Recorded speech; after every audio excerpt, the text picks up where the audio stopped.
go ahead and start, and then everyone will be able to catch up, and we'll send the recording to everyone as well. But I don't want to take out not be able to have enough time in the breakout sessions. Okay.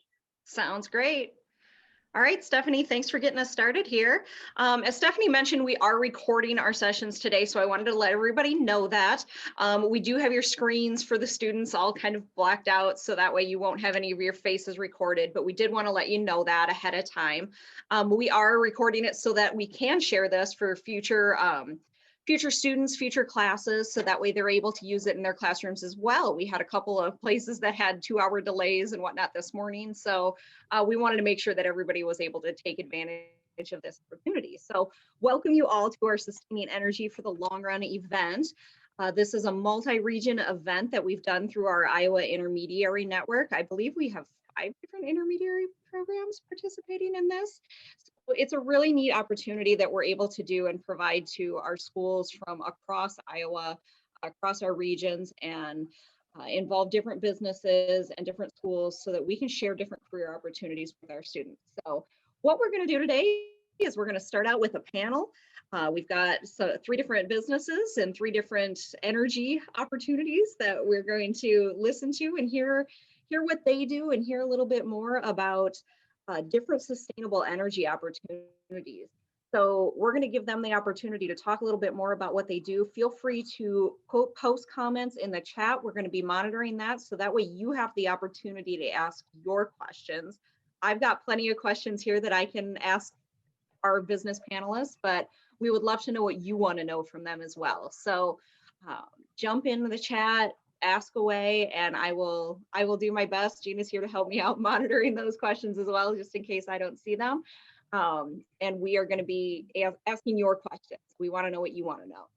So we will go ahead and start by introducing our panelists and finding a little bit more about sustainable energy today. So if we'll go along and start by each business, they can tell us their name, where they work, what their business is, and a little bit about what they do. I think that would be the easiest way to get it kind of started in there. So let's start with REG, and I believe we have Tyler and Bobby with us today. So whoever would like to go first there, let's start with Bobby, and you can tell us again what you do.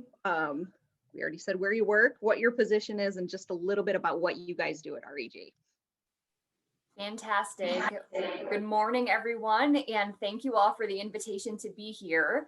I will start by sharing just briefly about me personally, and I'll let Tyler share about our company. But we represent Renewable Energy Group. I am coming to you from our corporate headquarters, which is located in Ames, Iowa. My role specifically is working as part of our talent acquisition team. So my colleagues and I are the ones who are hiring individuals to work at our locations around the country and in Europe. Tyler leading one of those locations. So Tyler, I'll turn it over to you. All right, thank you, Bobby. Echo your comments. Glad to be here today and have the opportunity to speak in front of the group here. I'm the plant manager in Mason City. We have a small little plant. We'll talk, I guess, later in the breakout session about details about us, but we make about 30 million gallons a year out of this facility of biodiesel.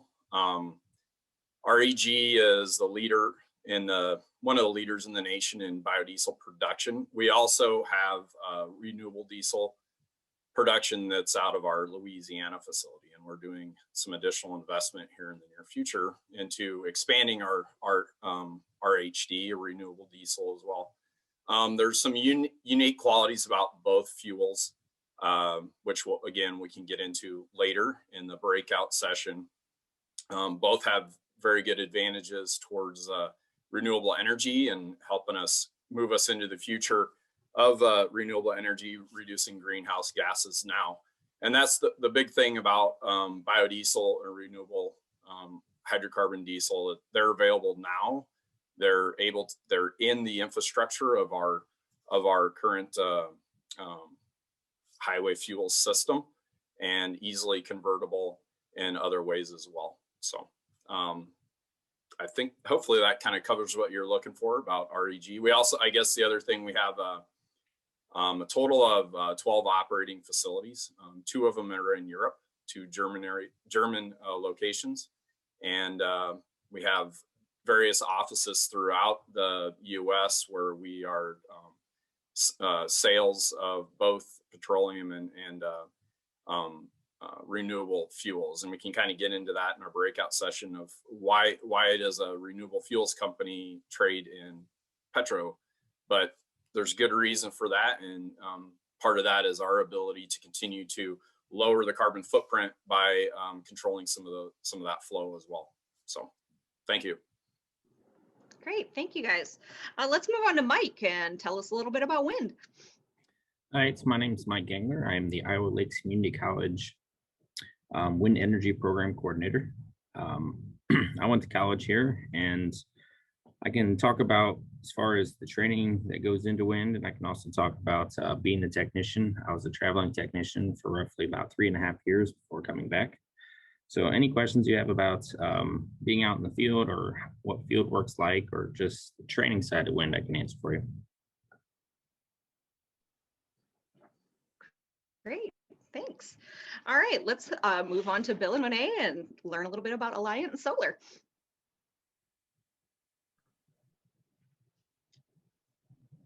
I guess I'll jump on first. I'm Bill Peden. I am the senior engineer here at Alliant Energy. Monet and I both work at the same location, the Marshalltown Generating Station, which is actually a combined cycle natural gas power plant. We do have solar energy on the property here. Just got it commissioned probably about 9-10 months ago. So it's relatively new even for us here. So my role here is to kind of keep everything running. We're in charge of a lot of preventive maintenance activities on all of the equipment to keep it running smoothly so everybody can keep the lights on. So. And I'm Monet Maxwell. I am the maintenance manager at the Marshalltown Generating Station.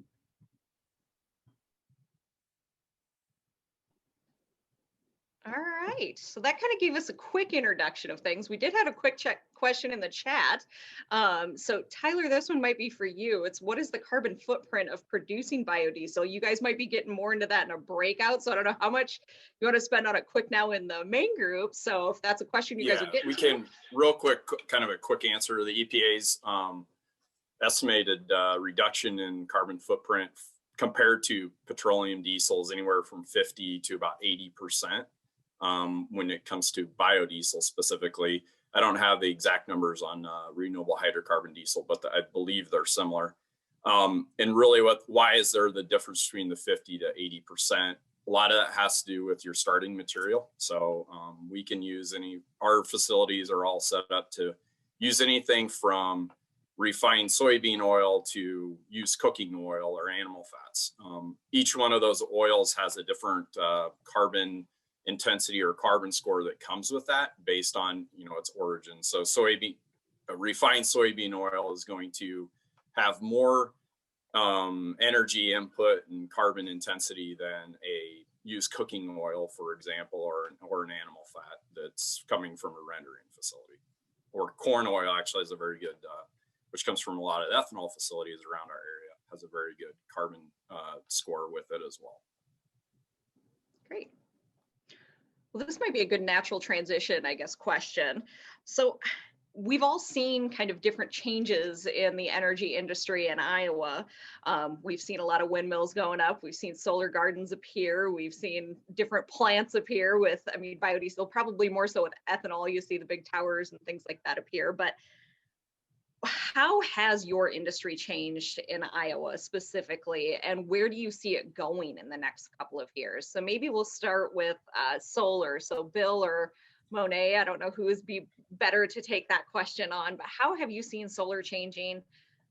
Where do you see it going in the next couple of years? Well, all right, I'll jump on first then. Monet can fill in the blanks. Solar for Alliant Energy, I know we've put out there in the news that we are increasing our solar footprint, our solar gardens. as they're being called today. I don't remember the exact number, somewhere around 500 to 700 megawatts of solar energy. And actually the power plant that Monet and I work at, our output is 700 megawatts. So we just keep changing into these more renewable type resources, be it the wind or the solar. But today's march is towards solar. We are retiring. It's also in the news from time to time, some of our coal-fired power plants. So I know when I started actually in this business all these years ago, I actually started in nuclear within our company and then transitioned to a coal power plant. And then I was in the environmental department measuring all those emissions. And now I'm off to natural gas fired power plant, and now I'm learning solar. So we continue to evolve or go with the industry and what is environmentally correct to help our customers and get all the energy needs in the way they like to see us be responsible. Yeah, and I think I'll add to that with, if you look specifically at Marshalltown and the power plants that were at Marshalltown, it started with Sutherland Generating Station, which was a coal facility.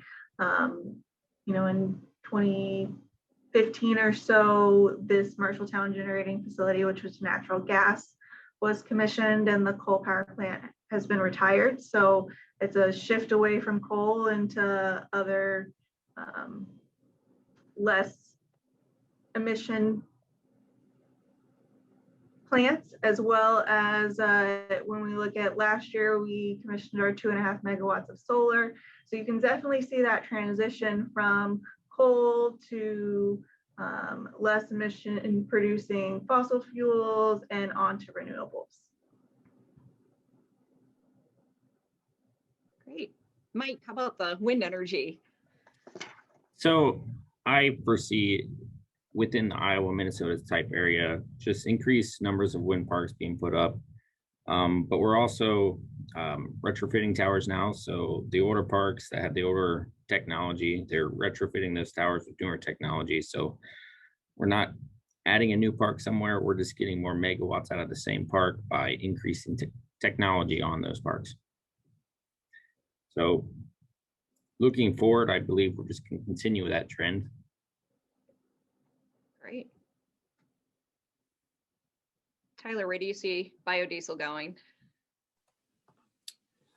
We continue to look at many different markets. The market conditions for us are always changing. It always seems like we've got something from a political perspective that we're challenged with. But I think we have very good support, and we have for quite some time now. Federal level, and you see a lot of state support as well. You actually see a lot of the states leading the drive when it comes to reduction in carbon intensity and it really looking at driving renewable fuels. I think also, we will probably see some challenges from a feedstock perspective for various different reasons. The pandemic has impacted some of that. You use cooking oil.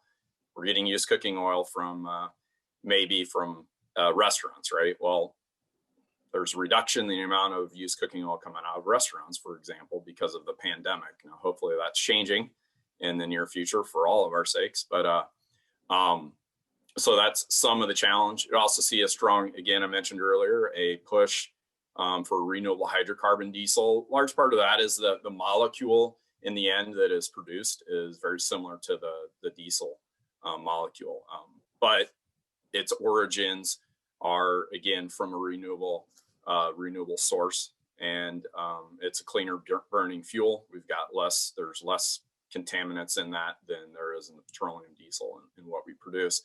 So we're really looking at how does renewable hydrocarbon diesel and biodiesel complement themselves, and we actually have a branded product, what's called Ultra Clean, that we're selling into the California market primarily, also where they have their own renewable fuels program called LCFS. low carbon fuel standard. And essentially, instead of our ultra clean is a product that completely replaces all petroleum, where you have a 80% renewable hydrocarbon diesel fuel and 20% biodiesel. So significant reduction in carbon intensity so that's main place we're going. The other thing is looking for additional markets, right? So one market that's not very well tapped is the marine market for replacing marine fuels. So think about the number of ships that are traveling across our oceans every single day, and being able to put a renewable fuel into those ships. And then the other is the airlines, looking at renewable jet fuels and things like that. There are renewable jet fuels that are being produced, but not widely accepted at this time. So. Great. All right, we've got a quick question in the chat for Alliant. What percentage of energy that you guys provide is solar energy? Do you know that statistic by any chance? I do not know that. Maybe Monet can remember one of our publications. Don't know, but I was actually trying to look it up. So Okay. let me see if I can find some information and I'll get back to you. We'll give you a chance, if not in the breakout or something, if you guys can maybe get close, that'd be fine as well. So, all right, well, I'm going to move on to a couple questions, since this panel, this breakout is pretty much for students, our K students, mostly high school students here. Curious on what level of education is required to go into your fields, or are there multiple levels of education? And what employment opportunities are being created in your field? So I'll actually throw Bobby this question, since she's kind of our career person with REG. So we'll let her get started with their area at REG. Absolutely, thanks, Erin. So as you think about entry points into REG, it really varies. So we have some individuals who start with us at our biorefineries who have a high school diploma or an equivalent in order to really get started. As those individuals are interested in taking on more responsibility or more leadership, more trust in the organization, an associate's degree would be helpful. As you think about roles like in engineering or within our lab, or those that are supporting the biorefineries, so things like I do in human resources, or those that help us in sales or in marketing or in finance, those would be roles that would require a bachelor's degree or higher. So depending on the type of role that somebody wants to do with our company, there are lots of different ways that they can get started with us. Tyler, do you want to touch on the types of degrees you see there specifically at a biorefinery? Sure. Yeah, I think you kind of covered it, though. It's all over the board. You know, we have an engineer that doesn't work directly at the plant, but he's actually housed out of Ames, but he obviously has an engineering degree. I myself have a master's in chemical engineering. I also, thanks to REG, strongly encouraged to continue in my education and finished an MBA with University of Northern Iowa in 2019. We've got bachelor's degrees with operators. And again, like Bobby said too, we have folks that straight out of high school have come and worked for us. And, you know, we focus on, if you're an operator, we've got a very thorough training that you go through. And we can, if you show promise through the interviewing process, we can take on all comers and I believe make you successful. And again, it's also, REG does a good job, not to make this an REG commercial, but we do a good job of promoting just continuing your education in a way that, especially if it can benefit us as a business and your career within our business. So I think also just a comment, you know, we've got everything from PhDs, high school diplomas through PhDs that are working for us. Great. And kind of as a follow-up, while I've got you guys both there, and then I'll move on to the rest of you guys as well, work conditions. So it sounds like, you know, kind of in addition to that, depending on that, you could be at any level of work conditions. You may be in an office, you may be on your production crew. So if you guys want to expand a little bit more on that as well. Do you have weekend hours? Sure. Is it outside? And you know, what does the work conditions look like as well? Yeah, so it's pretty across the board, really, you know, with operating facilities. Our operators at our plants are working like what we call a 2-3 shift. So every other weekend they're working the weekend, which in the 2-3 is you're on 2 days, you're off 2 days, you work 3 days, and then you're off 3 days, and then it kind of repeats over a 2-week cycle. There's, you know, advantages and disadvantages. Probably the immediate thought is, well, I got to work every other weekend. But the other thing is you have a 3-day weekend every other weekend, and you also have days off during the week. So a lot of our folks take advantage of that. You know, yes, you're working a 12-hour schedule when you're at work, but you have you know, you're working only 14 days out of the month essentially that you're there. So some folks really like that. We have other positions at the facilities that are on normal Monday through Friday schedule. We have lab technicians, a lab supervisor, myself. My working condition, I'm working from a loft in my upstairs in my house right now. So hopefully that changes though. So yeah, and then Bobby can maybe speak to the atmosphere in the Ames office. Just briefly, as I'll let you get to the other companies on the call, but yes, so being a support role in our corporate office, that is in Ames. We have about 300 employees that are at that location, and that would be your standard kind of office culture, if you will. In that most of us are working kind of side by side and collaboratively with one another in that location in your standard business hours. So typically Monday through Friday, 8 to 5. Great. Mike, how about with you? Where's wind energy at these days? So what is the education levels that you can get into, and then work environments with you might be rather unique. Right. So much like what Bobby had said, you can start out in wind with just a high school education, and you can go all the way up to a doctorate degree, depending on what you want to do. There's plenty of wind techs out there right now with just a high school education, and they've gone far.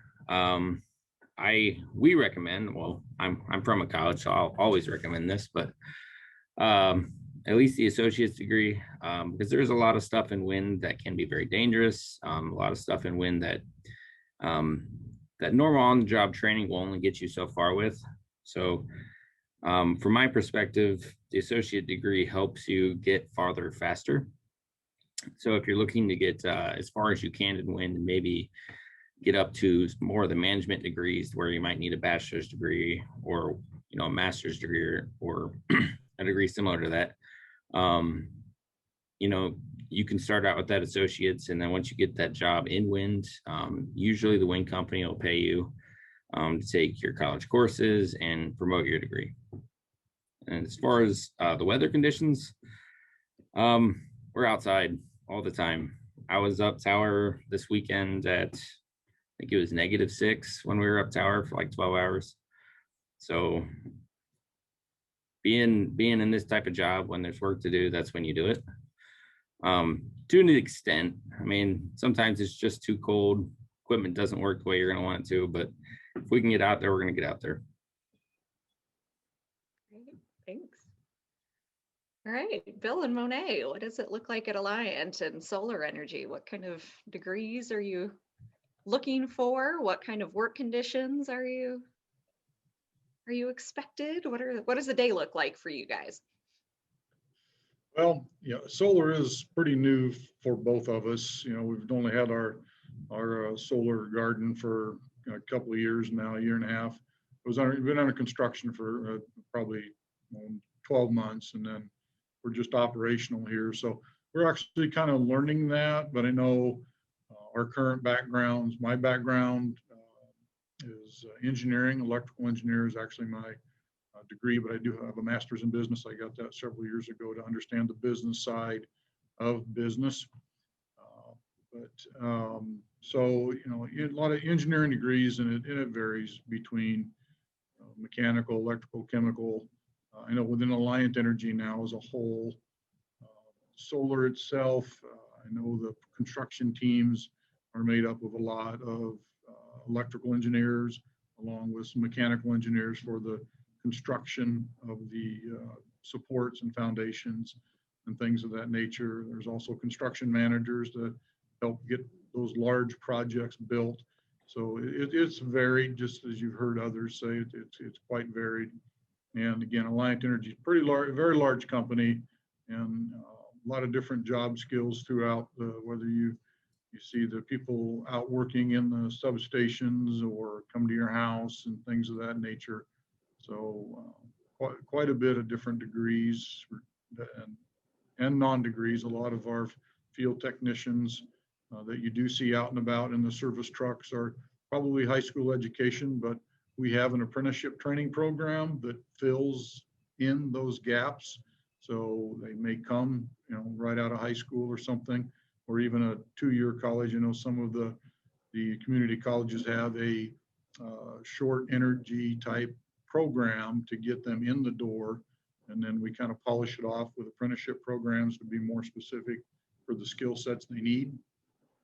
So quite a variety of, again, different jobs, different backgrounds. Monet, I know your background's different than mine.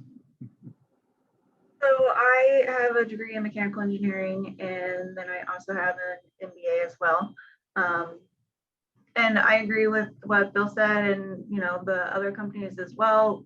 Everything from high school diplomas to masters and beyond is present at Alliant Energy. So, and as far as working conditions, so our solar facility is managed by the same personnel that take care of our gas facility as well. So we haven't had any specific call outs due to our solar facility, but it does include some night and weekends, especially for planned and unplanned maintenance. And there's someone here 24/7. Christmas, New Year's, there's always someone at the facility. So when you provide a service that everybody needs every day, it certainly has that requirement. Excellent. All right, we've got a question from the chat. So within your industry, do applicants with higher level of educations typically start with higher wages? So I think this would be kind of more targeted towards your entry level employees. Correct me if I'm wrong in the chat here. But so I think asking, starting out, is it smarter to necessarily start right away with a higher level of education, or is it smarter to work up in the industry and kind of work your way through? And I'll give that one to anybody because it may differ between you guys. So I guess whoever kind of wants to jump in. Tyler, you just unmuted, so we'll let you roll. Yeah, I think there's no easy way to answer that question specifically. I think it definitely can make a difference. If you're a young student listening to what we're saying here today, it's like it definitely can give you an advantage. When I sit and I look at a resume, so it helps probably get you in the door, number one. If it's an operator position, we'll also factor in experience level as well when it comes to that pay offer that we're making. But so it definitely can be an advantage in a way, one way or the other. No guarantee that it's going to come with a higher wage initially, depending on what the role is. The same could be said for my position as well as a plant manager. Does having a engineering degree assist me in that and give me a higher wage? Yeah, it definitely factors into the situation. So, Bobby, I don't know if I said anything wrong. No, that echoes what I was going to say as well.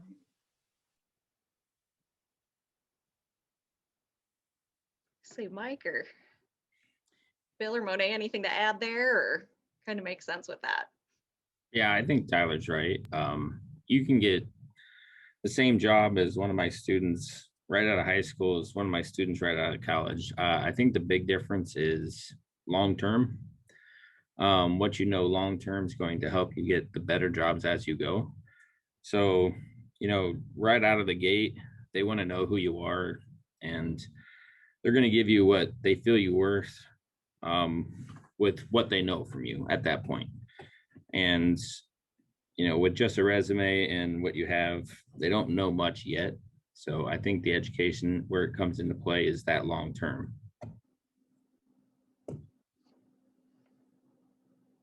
All right, great.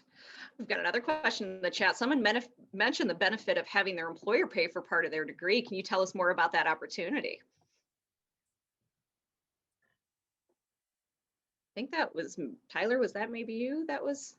Yeah. So, I mean, and you'll find this in I think a lot of businesses, but you get into with in my specific situation, just I personally wanted to have more. I guess I've been doing what I do as a plant manager for going on 15, 16 years now. So I understand the business side, but I just felt like I wanted a little more information. So that's, or education, formal education from a business perspective. That's why I pursued my MBA, and my business did assist in paying for that. I had to maintain my grades, which I find at my age isn't as hard as it was when I was younger. Maybe it's the focus is there and I know what my drive is. But yeah, I've worked at a business prior to this, something similar as far as a program. Again, I don't want to make this an REG commercial, but you'll find that definitely with the large corporations, there's typically some opportunity to get additional education paid for. At our plant, I try and encourage everybody at our facility, especially we've got NIAC just not that far down the road, to try and, look at the certificate programs, look at the associate's degrees, especially with our operators and our maintenance technicians positions. Yeah. Additional education, especially that's related to specifically what we do in our field is excellent. It's awesome. It can only benefit us. Great. And Mike, you may be able to talk on this a little bit as well, that apprenticeship opportunities are usually that similar type of opportunity where you're going to school and your employer's kind of working at the same time as well. So you may be able to find those opportunities in this field pretty commonly, I would assume, as well. Yeah, I would say as far as wind goes, it's definitely the same thing. Depending on what company you work for, they have different scales as far as how much they're going to pay. But most of the major companies, they're pushing you to get that next degree or that certain set of classes that's going to benefit them and benefit you in the long run. So that's very common within wind. Great. Yeah, I would agree with that as well. I got my master's degree through Alliant. We've got an operator and a technician who are also going after 4-year degrees that Alliant is paying a portion of. So. Perfect. I'd just like to throw in one thing with all the education as we're talking. I think in education, no matter really which degree you focus on, it helps employers show that you have the ability to learn, because you do get an education and gain a lot of knowledge and a lot of skills, and sometimes they line up exactly with the company that you're hiring, and when it doesn't, it just allows you to learn, and they will train you on what you need. So part of it is that it helps employers show your ability to learn and willingness to learn. Great. All right, we've got about 10 minutes left here. So if you guys have another question, throw it in the chat quick. But kind of as, I guess, a sort of wrap up, I want to hear what advice the panelists have for any of the students on the call for how to get into this field, how to get into renewable energies, what they can be doing as high school students that maybe would give them a little bit of an advantage, what classes they could be taking, what summer jobs they could be getting involved with, anything that you guys might have for advice to get them a little jump start. So let's start and let's go with Mike. Start with you. Anything that you could tell them to get a little jump start now? Well, I have students all the time, so I see them coming right out of high school. I would say, for as much as students don't like it, really pay attention to your science classes, your math classes. They are important. And then your tech type classes. I know a lot of students right now don't take tech type classes, but within the renewable field, that's what we do. So knowing what tools are, how to use those tools, taking apart things, putting back together things, those are very useful skills for our type of work. So if you can get that stuff started early, I definitely would prefer that. And then if you can take college level classes in high school, if you're wanting to go to college, definitely take advantage of that. If the high school or state's going to pay for those types of things, take advantage of that while you can. Great. All right. Bill, Monet, let's start with you. Or Bill, let's start with you. I would offer is get involved. You know, a lot of the things we look at sometimes is what your extracurricular activities it might be. Is all, you know, do you do anything outside of just your book work? So do you get an opportunity to show, you know, do some communications and improve some of those communication skills and things with other people that you don't normally get together with? And I'm kind of talking in circles, but for example, I help here in Marshalltown. I mentor with the robotics club, for example, and they're, you know, they have, not only do they have kids that are building the robots and programming the robots, but there's also, we get to do the paperwork part of it for assembling engineering notebooks and putting together public outreach. So there's opportunities out there to participate in some of these outside the classroom activities that will kind of broaden your skill base. And that's very helpful. Great. Monet, what do you?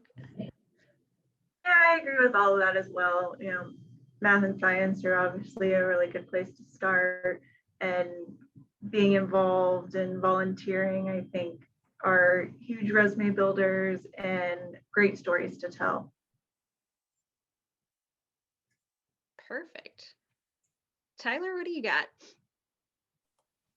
Kind of echo a lot of what others have said. You know, math skills, you don't know when, yeah, you may not use a lot of trig in your future, but math isn't just about whether or not I know how to, you know, calculate cosine of this or that. It's also, it's problem solving, and developing the problem solving skills are extremely important. And no matter what it is you're doing, even if your problem is a individual that, you know, working through problems with people, it's all problem solving in the end. So I'd also echo just like the soft skills stuff. I think that is increasingly, I don't know, and maybe it's always been the same, but soft skills seem to be lacking in a lot of people nowadays. And when I say soft skills, I'm talking about the ability to communicate effectively with others, get along with others, show ownership in your job that you do. One of the things as a manager of others and somebody who's trying to motivate a team to the same goal, one of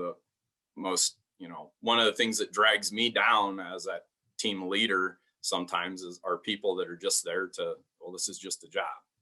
And so my advice there is don't ever treat any job like it's just a job. Even if you're working flipping burgers at Culver's, or I say that because that's where one of my kids works, but you know, running food out there, do the best you can at that job, and learn from every job that you have. You can take, it may not seem like it now, but everything you do, there's something you can take away from that. That goes to just continuous learning.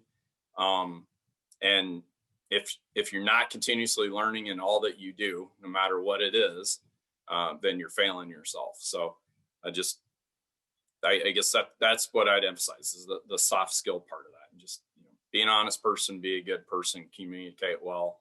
And there's a lot of different ways you can make improvement in those areas. There's a lot of different classes and things that you can find out there. So.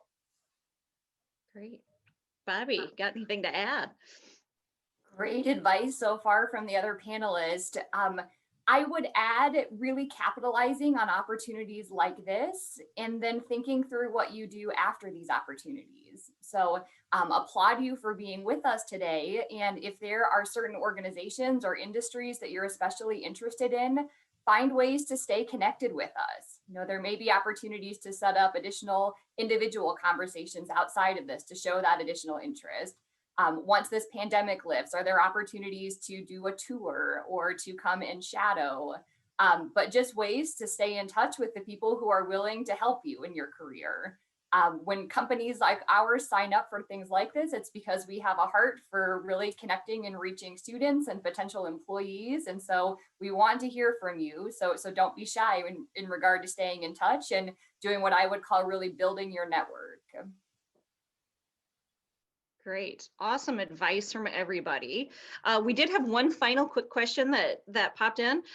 They were just interested in starting wages for brand new operators, technicians, so things with like a high school diploma or an associate's degree. So any ballpark ideas of starting wages just for a general position at any of your companies? I know that's kind of possibly a hard figure to pull out, but just rough ideas. What are maybe an hourly wage that you guys would start somebody out at?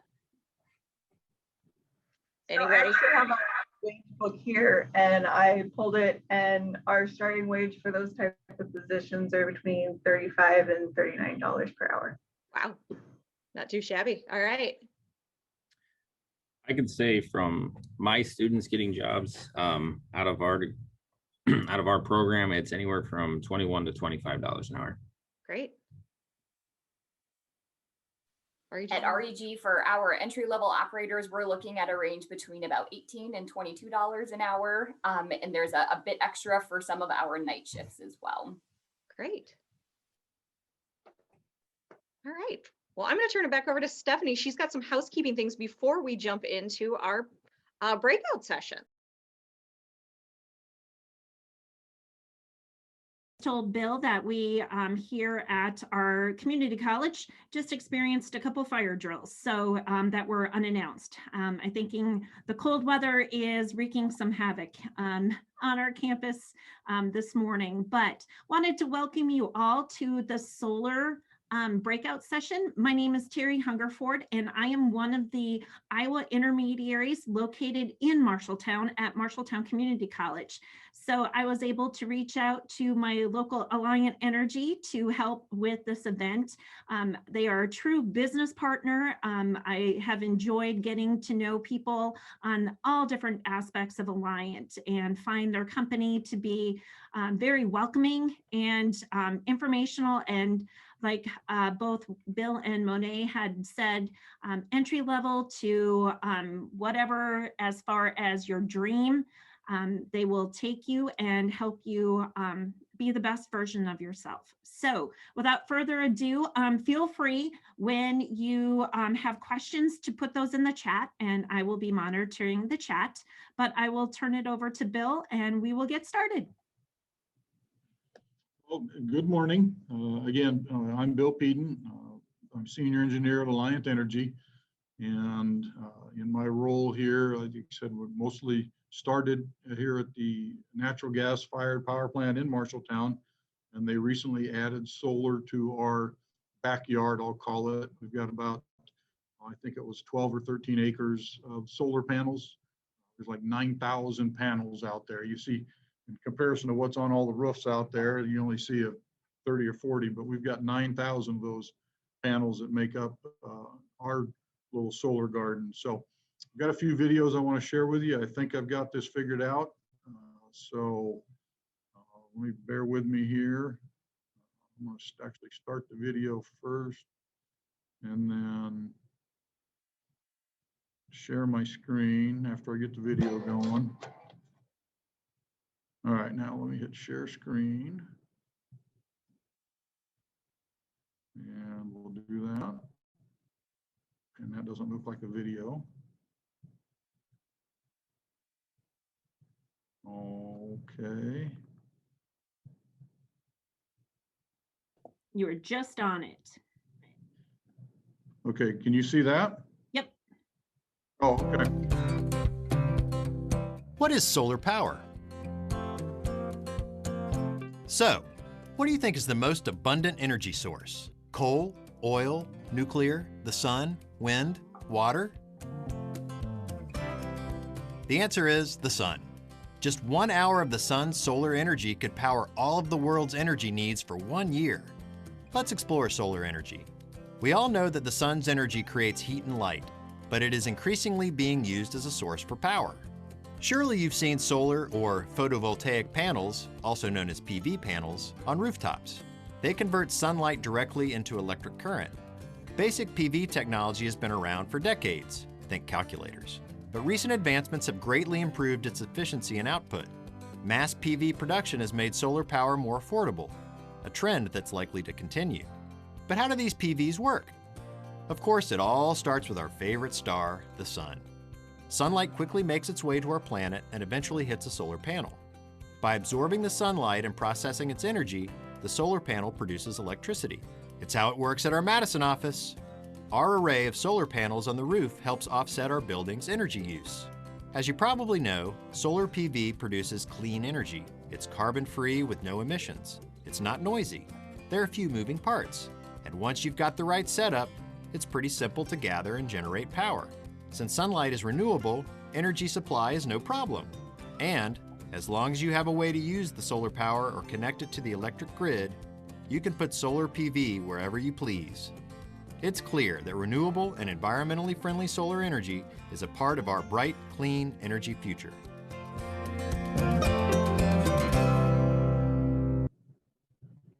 Okay, now solar alone is a good thing,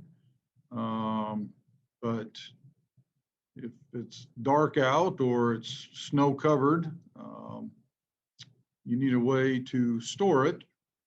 And hopefully you're seeing this video. Why is battery storage an important aspect of solar power? Batteries have been around a long time. Today, the batteries that we rely on most are often rechargeable, powering our phones, computers, tablets, power tools, automobile starters, or even the actual vehicle in some cases, and on and on. So, when was the rechargeable battery invented? 1859? 1889? 1919?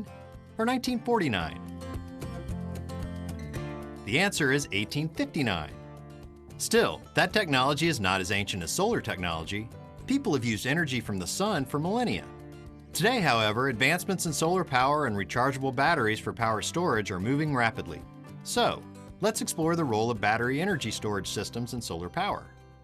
And let's start with the obvious. There are times of day and certain days when you just can't get energy from the sun. If only there were a way to store excess energy on sunny days. You got it! That's where battery storage comes into play. Energy captured and channeled from the sun can charge and recharge batteries that are connected to a building's PV system. Energy travels from the battery's positive electrode to its negative electrode when charging, and then in the other direction when discharging. Battery storage on a phone and other devices makes them much more convenient. And battery storage similarly makes using solar power more convenient. Need power during a really overcast day or at night? No problem. What about during a power outage? Same thing.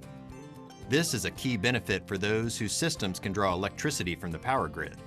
Whether you're off the grid or on the grid, the batteries are deep cycle batteries, able to handle deep and frequent discharges that tap much of the energy stored on them. They can range from 10 pounds to hundreds of pounds. Different types of deep cycle batteries currently augment most PV systems. Flooded, gel, and absorbed glass mat, or AGM, are common. However, lithium-ion batteries are emerging as the best bets, especially for larger storage needs, including at the scale of the power grid. Flooded, wet cell types are the least expensive and come in many sizes and capacities. They release gas, so they need to be set up outdoors or vented indoors. And because they release gas, they require you to add water periodically. Gel batteries cost more but don't release any gases, so they can be set up indoors, where the more constant temperature improves a battery's performance. AGMs are even more expensive, but they tend to perform even better, maintaining their voltage, discharging slower, and generally lasting longer. But it's lithium-ion batteries roaring ahead in the market.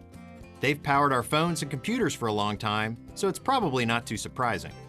Whether it's at Tesla, on the International Space Station, or in someone's garage, research on deep cycle batteries is a high priority. The capacity of the batteries will likely continue to go up while costs relative to their output go down. That trend sounds awfully similar to the bright trend we at Alliant Energy see with solar power.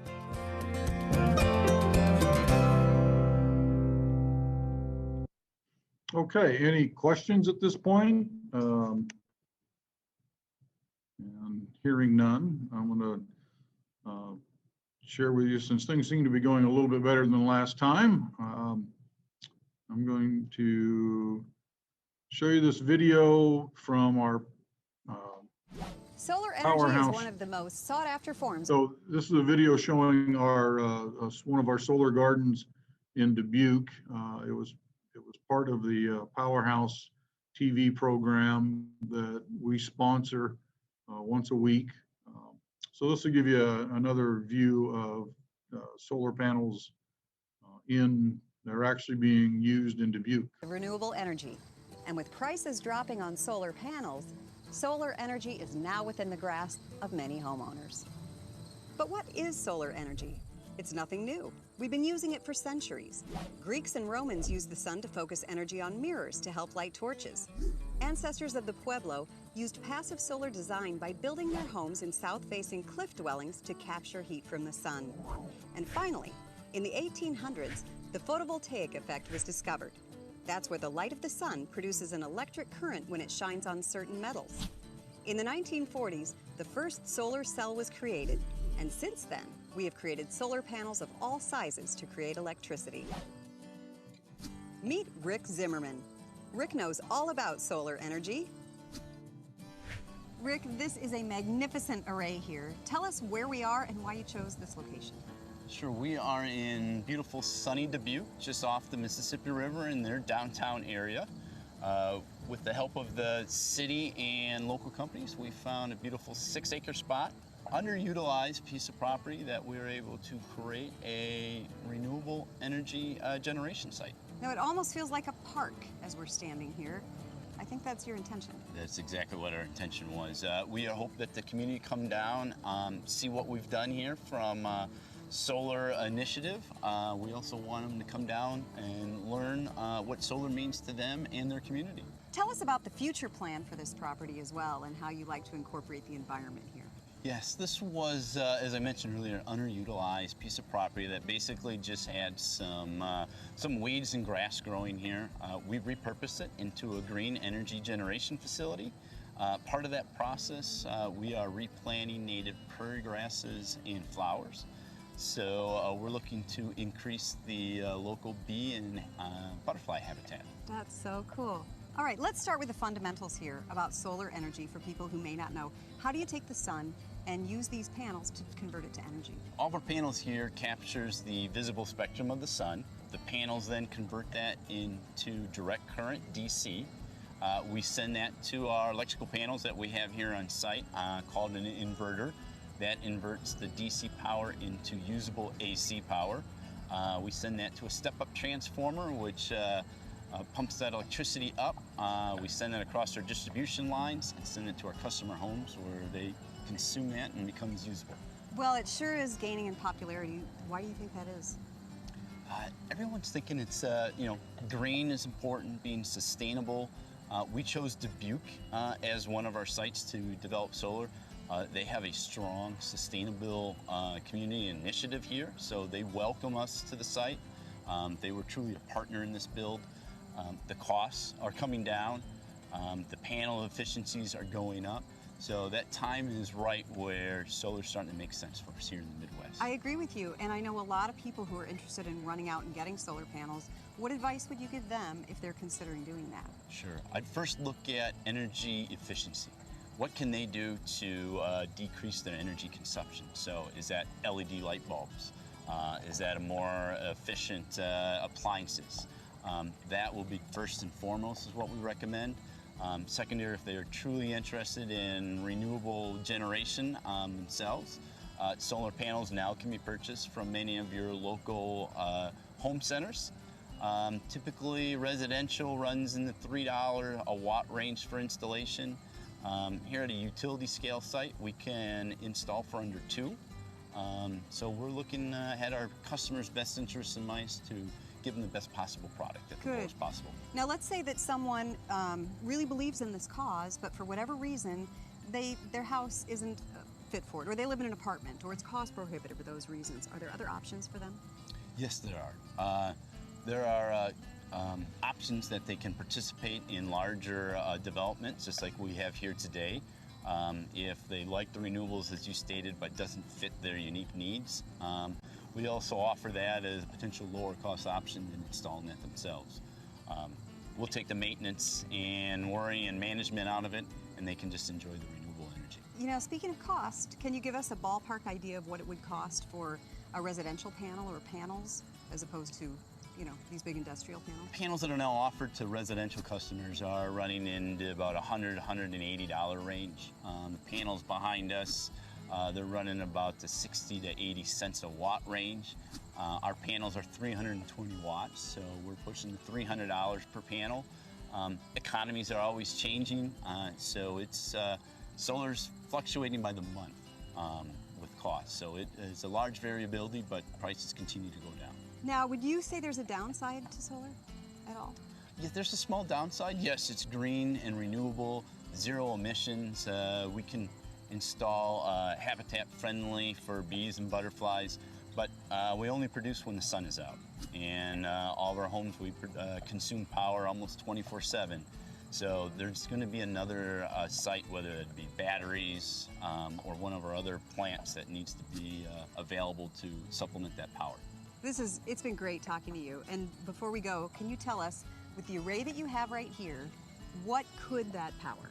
Sure. The array of the site behind us is slightly under 1 megawatt AC. That will equate to approximately 130 to 150 homes that we're able to power. Amazing. Thanks, Rick. It's our pleasure. Thank you. So Bill, compared to Dubuque, how large is Marshalltown's solar garden? Okay, so the solar garden that we just saw in that video, as he said, was 1 acre, and it was 1 megawatt, I should say. Let me restate that.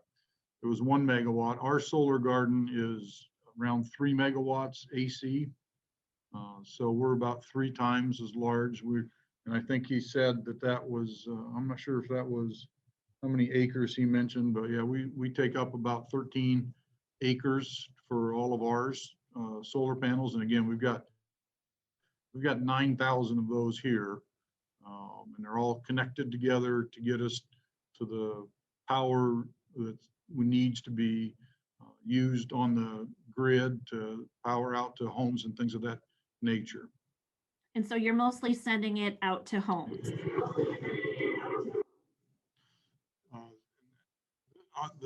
Yes, these are connected, or well, they go to the grid, which they go to the power lines that you see running outside, just you see running around, and then it gets distributed to homes or businesses.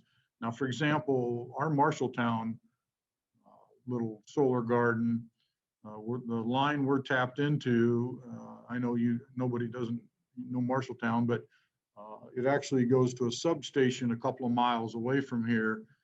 And on its route to that substation, there's houses that are tapped off of it. There's businesses that are tapped off of that line. So they get the benefit of it before it even gets to the substation. But so it's just whoever's using electricity gets the benefit of it. Awesome.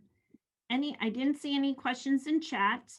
And I appreciate your time today, Bill. This was great information, and hopefully you students gain some real insightful information. And now, knowing that there is a solar garden in Marshalltown and also in Dubuque, once, like everyone has been saying, once COVID is over, a chance to tour some of these cool opportunities and these places of business would be amazing. So feel free to check back with all of us, once we have some more COVID restrictions lifted, so that we can give you a chance to view it in person.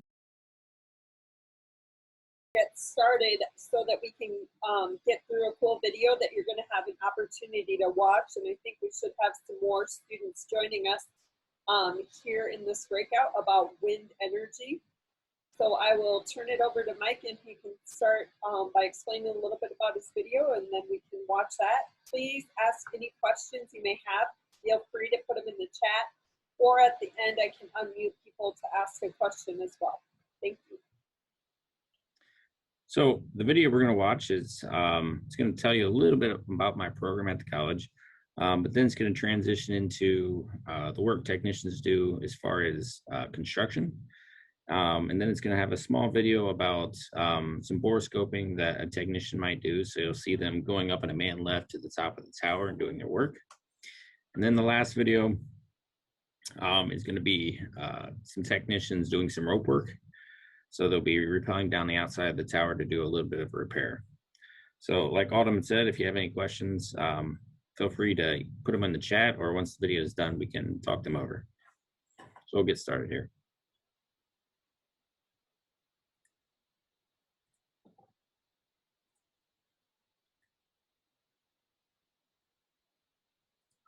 Iowa Lakes Community College leads in wind energy technician training, first in the nation with a comprehensive associate in applied science degree, and one of only 3 wind programs in the nation to receive the coveted first ever American Wind Energy Seal of Approval. In addition, the college provides industry recognized certifications, which make graduates highly recruited for jobs. And those already working in the industry count on Iowa Lakes for recertification and special credentials. We've been partnering with the college since before the wind program started. Members of our employee team serve on the advisory committee to hire their students as interns and their graduates and alumni as employees. The training facilities and equipment offer a stellar learning environment, and our employees take advantage of workforce training.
Mike, we have some good questions in the chat and only a few minutes left. Do you mind turning the volume off your video maybe and then fielding the questions if you can see them?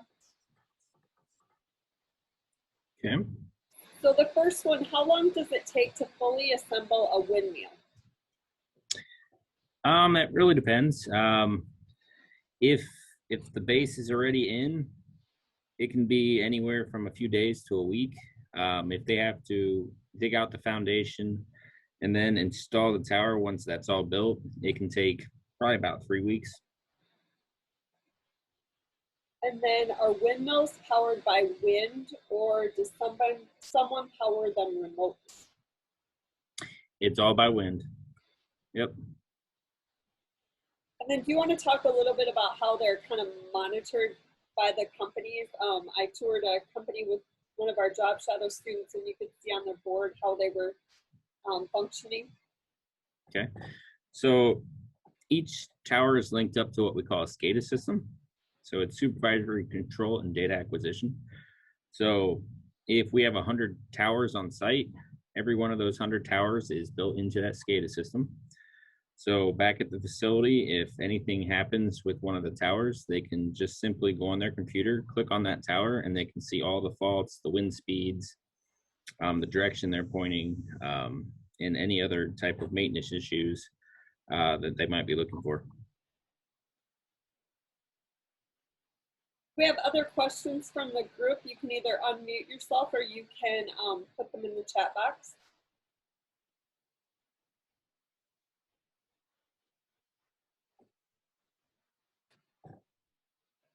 Can you talk a little bit about getting used to working at heights?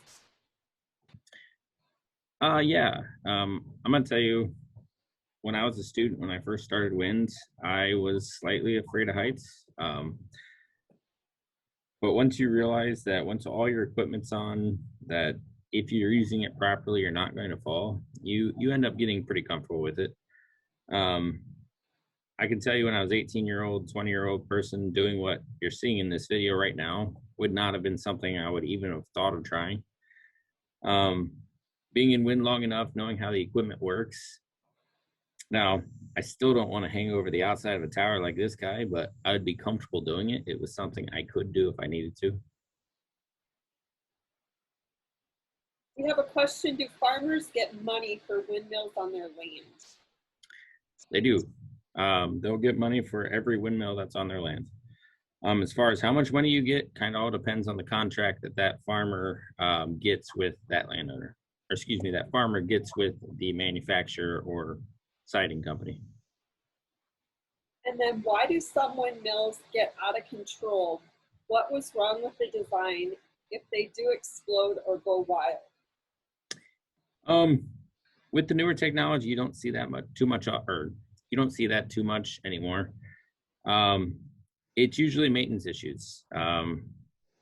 Something had went wrong with either the pitch system or the brake system, and for whatever reason, it couldn't either pitch out of the wind or stop itself in that emergency situation, and it catastrophically fails. I know you'll see them online on the internet watching those, but there are thousands and thousands and thousands of towers out there, and it is a very, very rare event that happens. There is many things put into place to prevent that.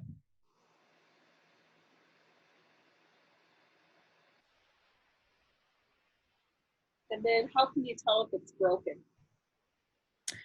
Well, the first obvious way is if you have wind outside and it's not running, there's definitely something wrong. But the SCADA system that I had talked about earlier, anytime there is a problem with the tower, that tower will send that information back to their SCADA system. So whoever is back at that building will be able to see those faults pop up on the screen, and it'll be fairly accurate as far as what the faults are. So if it's your yaw system, you'll have a yaw system fault.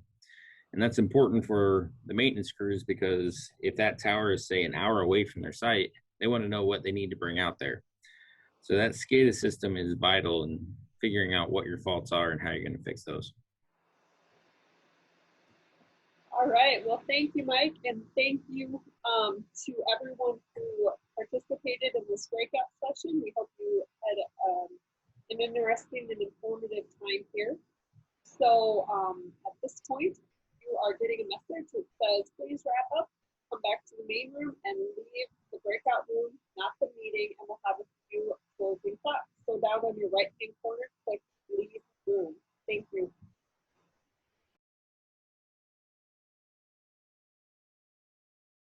Perfect. Well, for those of you guys joining, we are a renewable energy group, and you met Tyler and Bobby earlier in the panel session. I'm Abby. I work with the talent acquisition team, so I do a lot of the hiring for our plans, sending offer letters, and then the onboarding, so your background checks and your drug screens. So moving forward, a little bit about REG on a high level.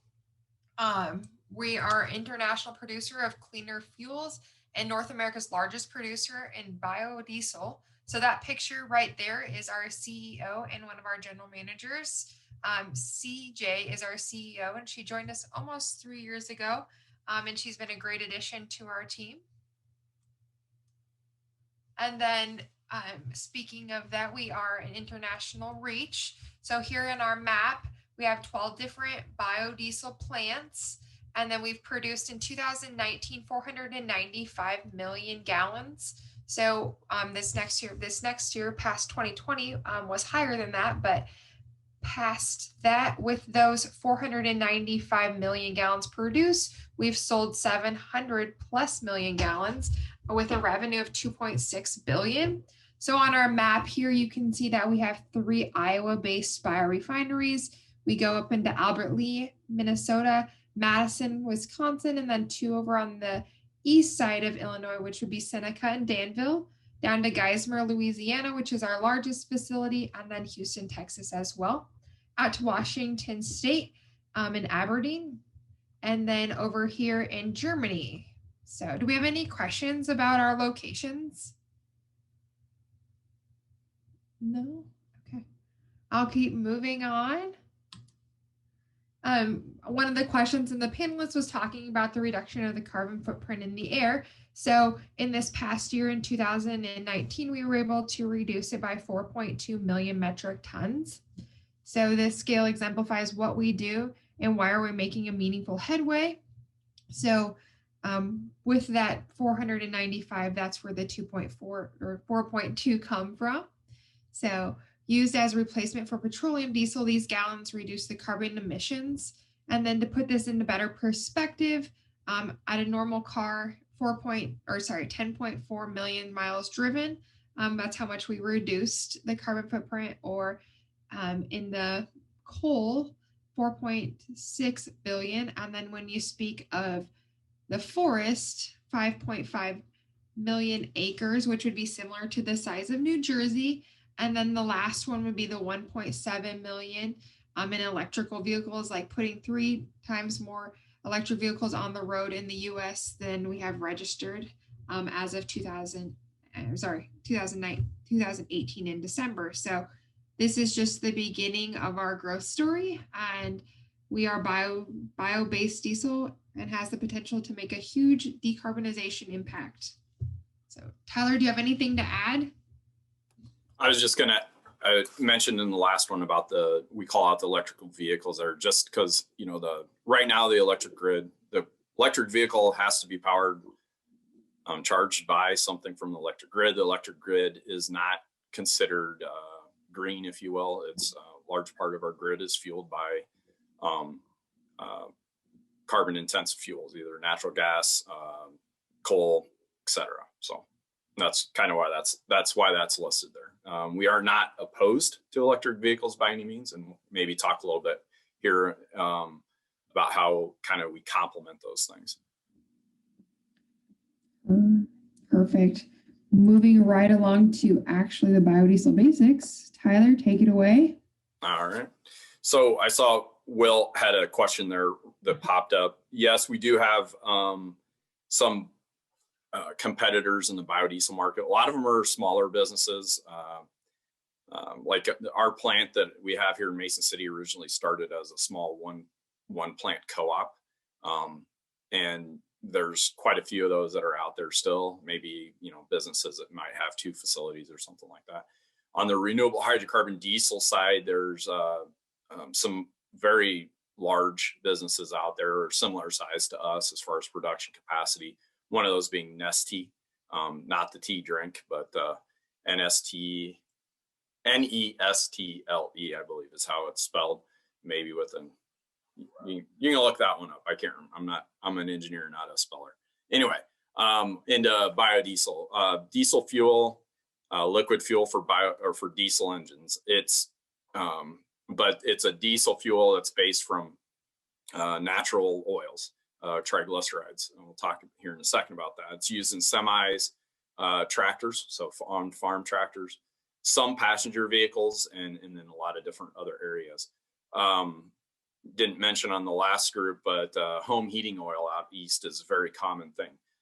Buildings are not necessarily heated by natural gas. They actually have a fuel drum in the basement of the building, and that's what you're utilizing to heat your home. Would you rather have a 500 gallons of biodiesel that kind of has a little bit of a French fry smell in your basement, or would you rather have a diesel tank in your basement?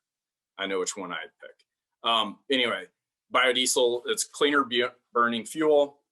In there, and it says, you know, bio, as the root of the word means life. It's made from plant and animal waste products. Go next slide.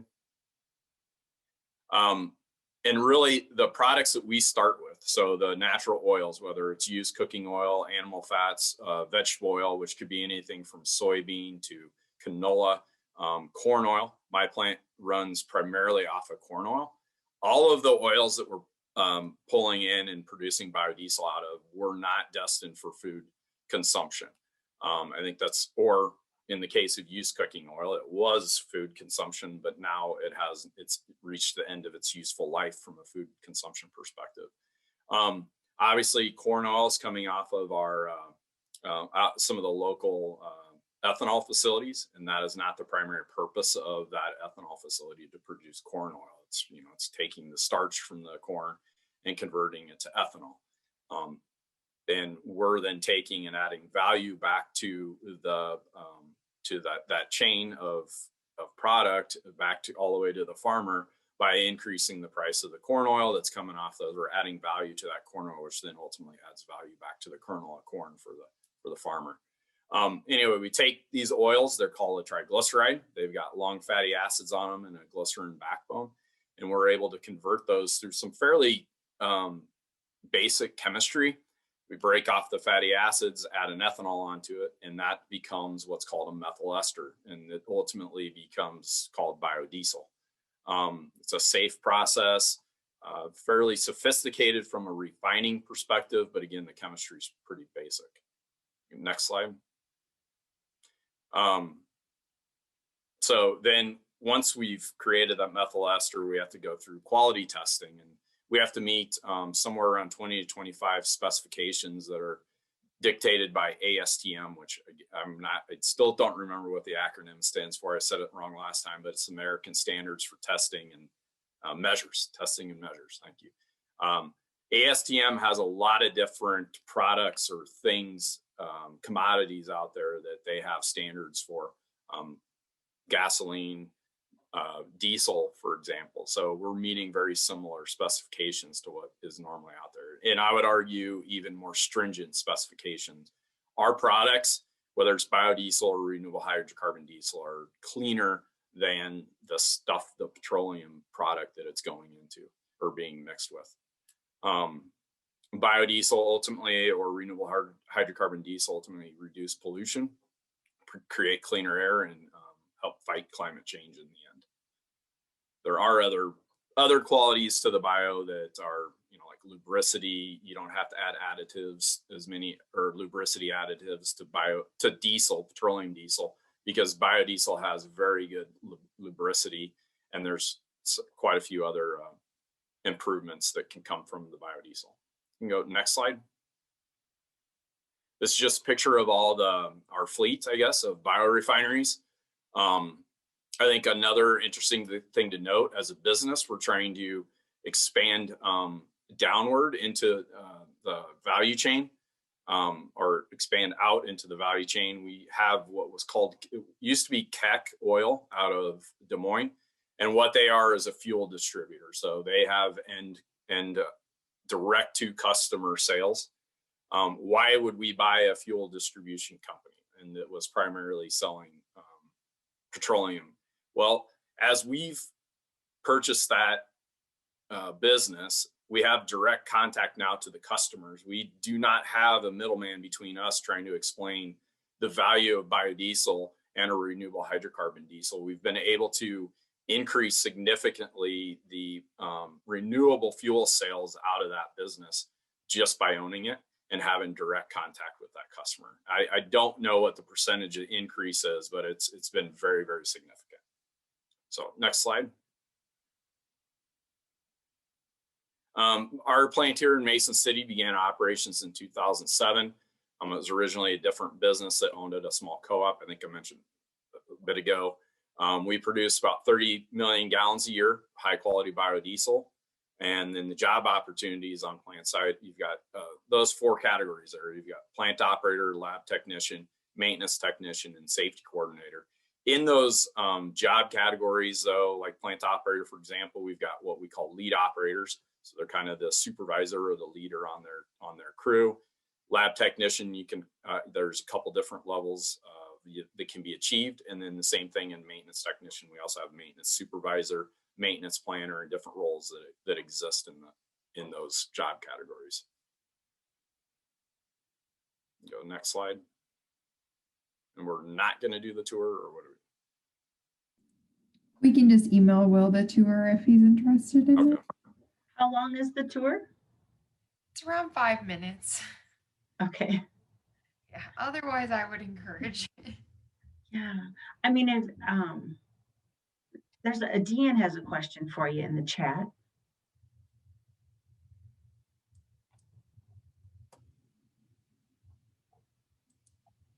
So I don't know if Bobby or Abby, if you want to answer her question, I can try to.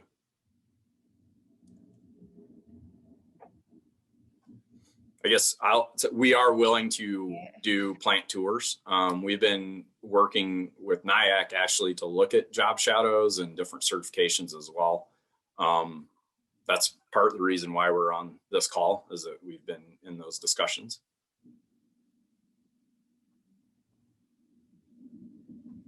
Perfect. Oops. So then other career opportunities, we are headquartered in Ames, where we have over 300 employees. And then aside from just, the Mason City and Ames location, I spoke about the 12 different biorefineries. We have around 900 employees worldwide. So we cover a diverse range of jobs, some from engineering, accounting, sales, transportation, and then Tyler spoke to the plant operations, which would be your biodiesel operator, loader, and the maintenance tech. So, do you have any questions about the opportunities for careers? Okay, here's just a list of them. Welcome to Renewable Energy Group, North America's largest biodiesel producer and a leading producer of renewable diesel. REG has spent over 2 decades innovating and continuously improving the production of cleaner burning, lower carbon renewable fuel. This video will give you a look at that process and show you how biodiesel is made. REG employs more than 800 individuals that work in a wide range of roles, from sales and accounting to loaders and plant maintenance. No matter the location or the position, safety is one of our top priorities. REG has 11 biodiesel refineries and 1 renewable diesel facility located throughout the United States and Germany. In 2019, the REG fleet produced 495 million gallons of renewable fuels. These biorefineries convert fats, oils, and greases into cleaner burning, lower carbon biodiesel, a cleaner alternative to petroleum diesel. REG's headquarters, located in Ames, Iowa, is where the North American business operations take place. Here, the purchase of feedstock, selling of REG products, transportation coordination, and customer services and other operations are managed. The biodiesel production process begins with fats, oils, and greases, also known as feedstocks. Feedstocks include used cooking oil, distiller's corn oil left over from the ethanol production process, animal fats, soybean oil, a byproduct of the soybean crush process, and other vegetable oils. The production process starts when a truck, rail car, or water vessel arrives at the plant and offloads hundreds to thousands of pounds of feedstock.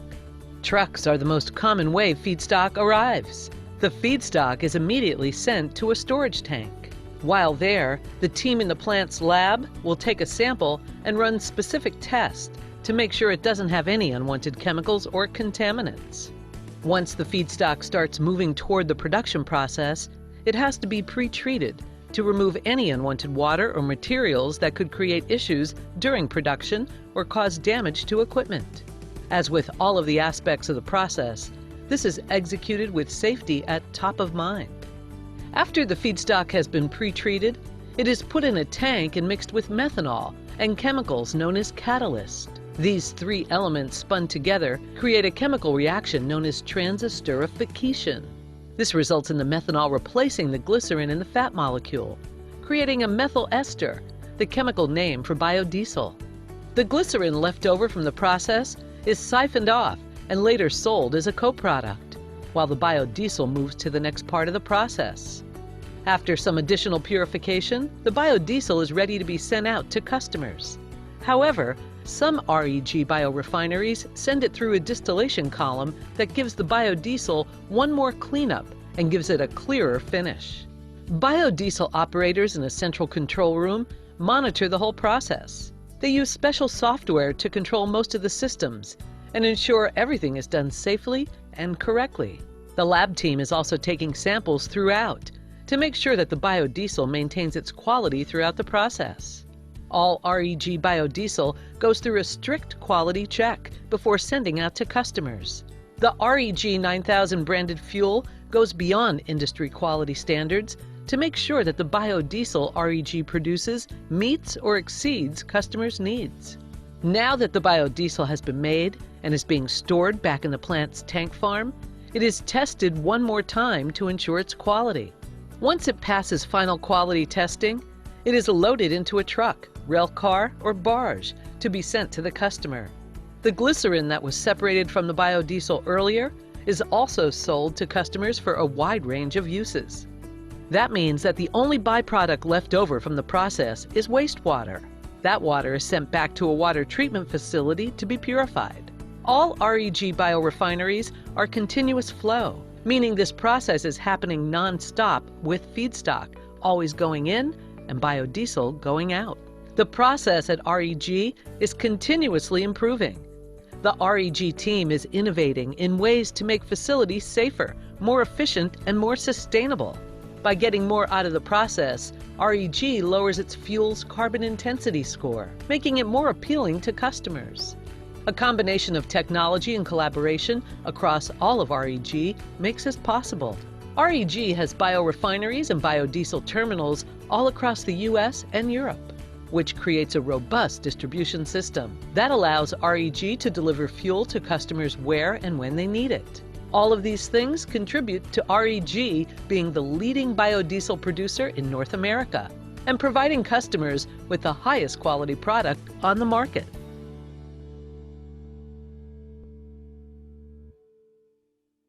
Hey, well, I just wanted to say thank you to everybody that participated today. So thank you to our panelists who were able to share their knowledge and really give back to our students and give them a little insight into a field that said we really haven't touched a lot on as intermediaries. So hopefully it gave everybody a new chance to kind of get into some careers that maybe they hadn't thought about yet and really get a good idea of something new in their lives and maybe a new career path that they hadn't thought about. So thank you to the panelists and thank you to all of our students and educators who were able to join us today as well. So we know that it was a busy morning for a lot of you and a few people had to pop away quick because different class schedules and whatnot, but we're glad that everybody that was able to join us got a chance to really participate today.